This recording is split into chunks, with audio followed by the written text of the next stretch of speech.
This convention conversation is brought to you by Long Range. Get season-long parasite control with prescription Long Range by Mario.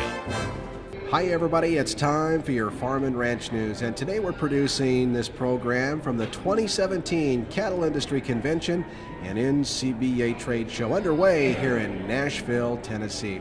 By the way, this convention conversation is brought to you by Long Range. For season-long parasite control, get prescription Long Range by Marielle. Well, there's a lot of news regarding animal agriculture here in Nashville this week, more specifically the U.S. beef cattle industry.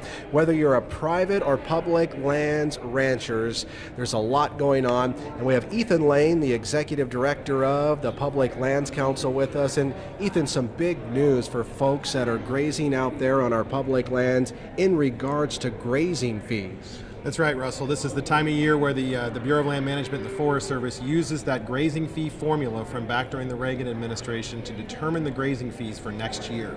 That rate, as of this afternoon, we've been notified is going to be $1.84 per animal unit on those ranches in the West. So for 22,000 permittees, their new fee is 2011. The 2016 fee was $2.11. That's going to decrease to $1.84 going into this year. Of course, a lot of that is due to that formula. We've seen a 3-year rolling average that was high coming into last year's, and that's why we saw a 25% increase last year. Those beef prices are catching up with that going into this year, and that's why we're going to see that decline probably this year and maybe again next year as that starts to level out. Yeah, I bet that's going to be some pretty welcome news for ranchers out there on the federal lands, all things considered with where the markets are today.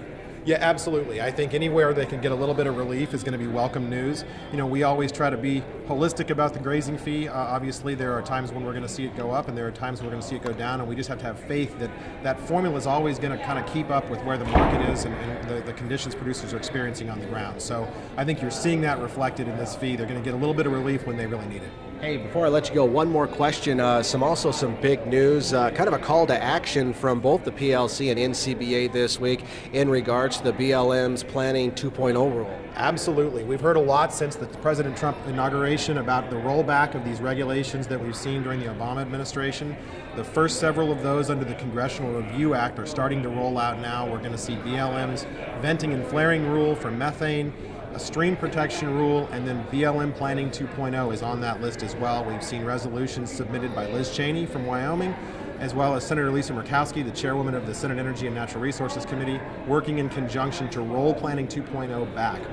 So that's at the top of Congress's list. We're going to continue to remind them how important that is to Western cattle producers and sheep producers as we move into the rest of the year. Well, we appreciate you taking a little bit of time for us. Again, Ethan Lane with the Public Lands Council and NCBA. Again, for more of our convention coverage, check us out online at northernag.net.